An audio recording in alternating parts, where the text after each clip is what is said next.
My name is Dylan Ferris, and this is my presentation about poverty. So, some background about poverty is that millions of people are affected by it worldwide, and even though some people have it way worse than others, it still affects a lot of people, and it's a major social justice issue that needs to be resolved as soon as possible. Catholic social teachings help to explain why people should care more about this issue and why they should take action to do something about it. The five Catholic social teaching principles that correlate the best to this issue are the principle of association, the principle of preferential protection for the poor and vulnerable, the principle of the common good, the principle of human dignity, and lastly, the principle of solidarity.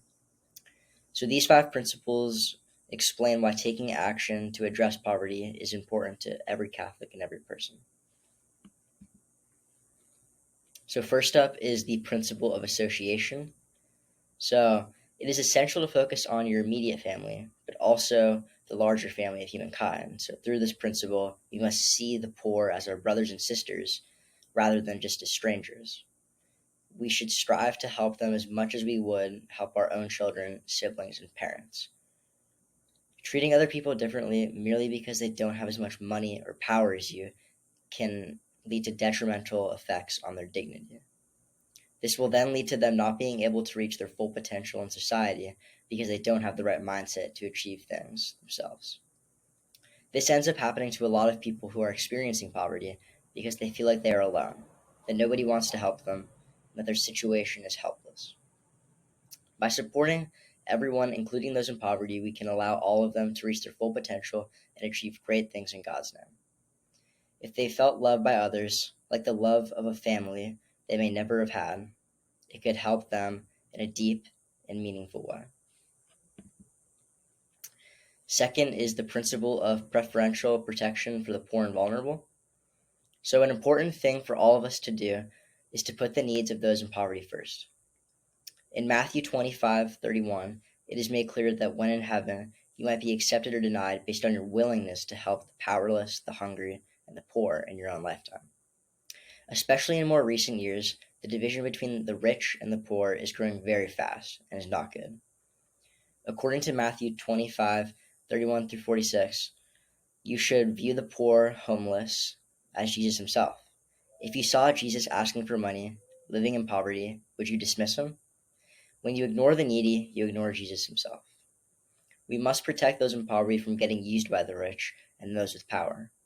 It isn't right just to have poor people be powerless and rich people be powerful. There needs to be a balance in power in order for there to be a common good. We need to strive to ensure that the gap between the rich and the poor is minimized. The principle of the common good. The common good can allow those in poverty to reach their potential and go on to better things in life. This may mean that individuals may need to give up their personal possessions to help balance the needs of the disadvantaged and needy. Over the years, there have been less concern for the common good of all people. Social conditions must exist that preserve every person's dignity and allow them to reach their full potential.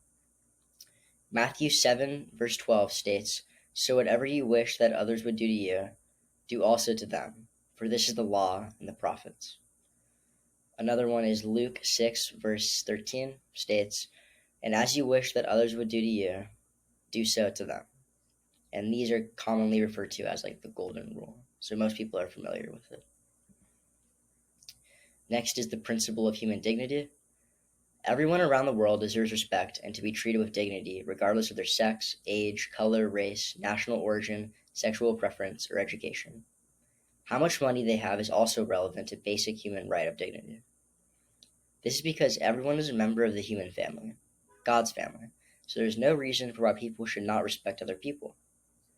Every person has dignity and should be respected just as you would want basic dignity and to be treated with respect. If everyone was capable of putting themselves in others' shoes, then this would help everyone to treat everyone with dignity. This would lead to more people taking action to this issue, and this would also help to eliminate treating others without basic dignity. Next is the principle of solidarity. So it is important to take care of each other, and especially those who struggle to take care of themselves and their own families. If we have the ability to help those who are less fortunate than us, then we should do whatever we can to make a difference in their lives. Our brothers and sisters are suffering, and we need to do something about it. One of Jesus' teachings is to love your neighbor as yourself. This is very important to understand.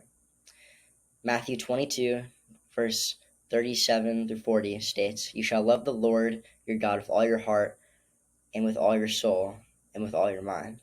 This is the great and first commandment, and second is like it. You shall love your neighbor as yourself." So, over the past year, I started volunteering at St. Vincent de Paul. I volunteered over 35 hours at the Dream Center, and which is where we help underprivileged kids with their schoolwork. We served as a role model for them. We also just watched them while the parents had a chance to eat dinner. And then this summer, I volunteered with my brother for over 35 hours at St. Vincent de Paul, and here we helped mentor, educate, and have fun with all the kids at camp. It was a great experience, and I hope that people volunteer because they'll see the benefits that come from it and how you can help other people and make a huge difference in their lives. Thank you.